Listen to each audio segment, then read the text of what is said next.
নমস্কাৰ, welcome back to my tube channel বাবুছ clicks. দশম শ্ৰেণীৰ ছাত্ৰ-ছাত্ৰীসকল অনুৰণী 12.1 আজি 4 নম্বৰটো দিবলৈ ওলাইছোঁ তোমালোকক। ইয়াৰ আগতে মই 1, 2, 3 দিছিলোঁ। যদি কোনোবা চাই তেতিয়াহ'লে এই ভিডিঅ' ডেছক্ৰিপশ্যন তাৰ লিংকটো পাবা, তাত গৈ তোমালোকে বাকী অংকখিনি চাব পাৰিবা। তো অহা আজিৰ ভিডিঅ'ত আমি আৰম্ভ কৰোঁ।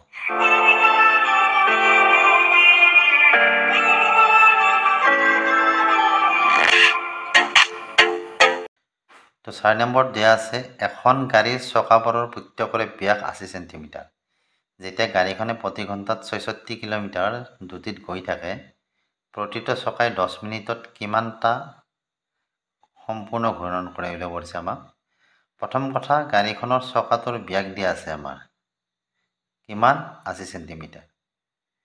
গতিকে আমি কি কৰিম, পৰিধিটো আমি নিৰ্ণয় কৰিব লাগিব। চকাটোৰ যিটো পৰিধি, এইটো ধৰা এটা চকা আমাৰ, এই চকাটোৰ যদি আমি পৰিধি অৰ্থাৎ পৰিধিটো মানে কি গোটেই ৰাউণ্ডটো ইয়াৰ পৰিধিটো ওলালে আমি কি পাম যে চকাটো এপাকত কিমান যায় সেইটো পাম। বুজি পাইছানে? গতিকে সেইকাৰণে আমি কি কৰিব লাগিব, প্ৰথমতে চকাটোৰ পৰিধি উলিয়াব লাগিব।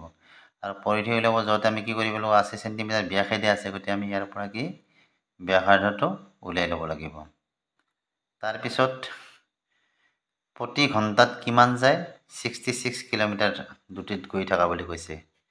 গতিকে এই কিলোমিটাৰটো আমি কি কৰিম, যিহেতু এইটো আমাৰ চেণ্টিমিটাৰত আছে চকাটো ব্যাসটো, গতিকে আমি ইয়াক কি কৰিম, কিলোমিটাৰটোক আমি চেণ্টিমিটাৰলৈকে লৈ যাম। বুজি পাইছানে? তাৰপিছত বাকীখিনি কেনেকৈ কৰিম দেখাই পাবা। তো আমাক দিয়া আছে কি, চকাটোৰ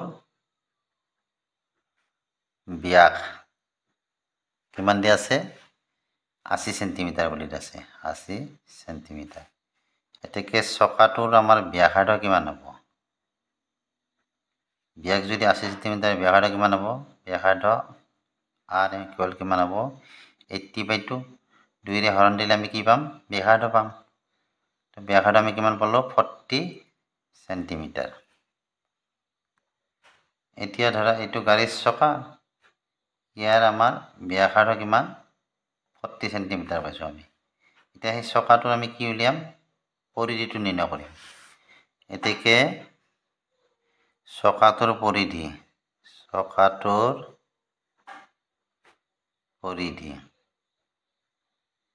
কিমান হ'ব, সূত্ৰটো আমাৰ টুৱাইচ পাই আৰ পৰিধি ওলোৱা সূত্ৰটো, হয়নে নহয়? গতিকে কি হ'ব, 2 × পাই মানে কিমান, 7/22 ইনটু r মানে কিমান আছে, 40।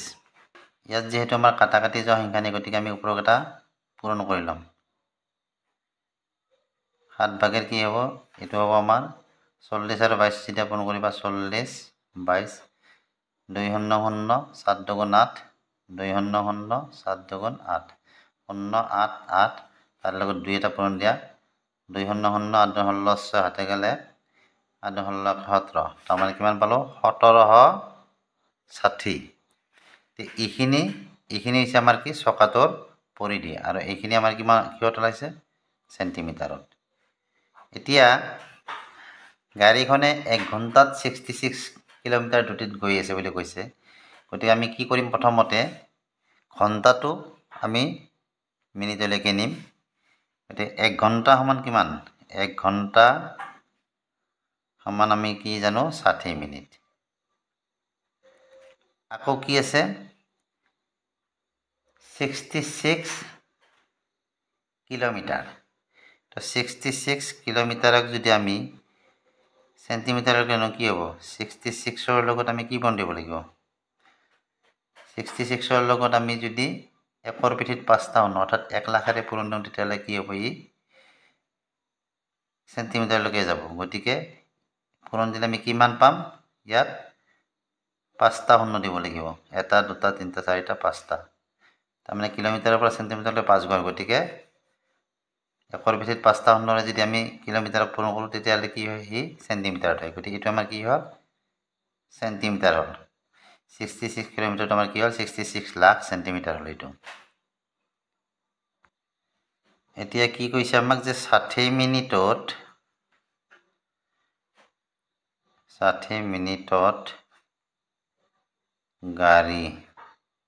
গাড়ীখনৰ দ্ৰুতি 60 মিনিটত গাড়ীখনৰ দ্ৰুতি আমাৰ কিমান বুলি কৈছে 66 লাখ এটা দুটা তিনিটা চাৰিটা পাঁচটা এতেকে 1 মিনিটত গাড়ীখনৰ দ্ৰুতি কিমান হ'ব 60/66 0.0000 তো আমাক কিমান মিনিটৰ কথা কৈছিল যে প্ৰতিটো চকাই 10 মিনিটত কিমানটা ঘূৰ্ণন সম্পূৰ্ণ কৰে গতিকে 10 মিনিট ইয়াত এতিয়া এতেকে 10 মিনিটত গাড়ীখনৰ দ্ৰুতি কিমান হ'ব তলত থাকিল 60 ওপৰত আছে 660000 ইনটু কি আছে 10 এটা কটাকটি কৰা 0 এইটো 0 কাটা গ'ল 6 দি যদি আমি 66 চকাটো কিমান বাৰ যাব 11 বাৰ কেইটা 0 আছে ইয়াত 5টা 0 আছে এই 5টা 0 ইয়াত বহাই দিয়া এইকেইটা কাটি দিয়া তো ওপৰত কি থাকিল আমাৰ 11 লাখ একক দশক শতক হাজাৰ অযুত লাখ 11 লাখ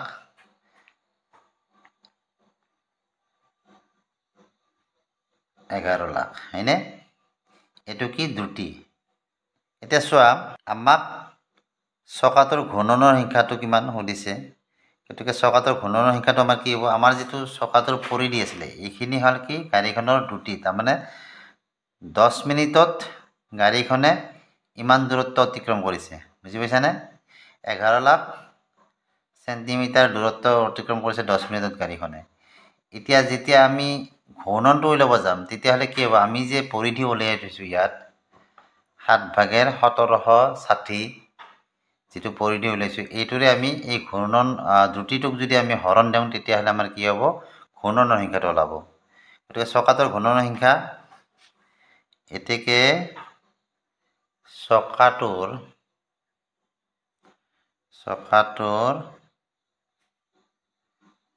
ঘূৰ্ণনৰ সংখ্যা কি হ'ব তলত কি হ'ব 1760 হয়নে ওপৰত কি আছে আমাৰ 11,000 আৰু 0 তলত কি আছে 1760 বাই কি 7 এতিয়া 7 টো ক'ত যাব আমাৰ ওপৰত যাব 7 টো ওপৰত পঠাই দিয়া এনেকুৱা হল তলত থাকিল 1760 আৰ উপৰত কি থাকিল আমাৰ এই হাতটো উপৰত যাব উপৰতো আছে 11 লাখ এটো থাকিলে একক এটা দুটা তিনটা চাৰিটা পাঁচটা পূৰণ এই হাতটো উপৰত তো এতিয়া কাটাকাটি কৰা প্ৰথম এই 0 এটা কাটি দিয়া 2 দি ইয়াক কেইবাৰ যাব 8 দুগুণ 16 আৰু কি আছে এফালে 1 থাকিল 16 হল 8 দুগুণ 16 আৰু 2 ৰে কি যাব 5 দুগুণ 10 1 আৰু 10 হল 5 দুগুণ 10 কেইটা 0 আছে 3টা এটা দুটা 3টা এতিয়া 11 ৰে ইয়াকো যে 11 ৰে ইয়াক কেইবাৰ যাব 11 8 গুণ 88 11 5 গুণ 55 কেইটা 0 আছে 3টা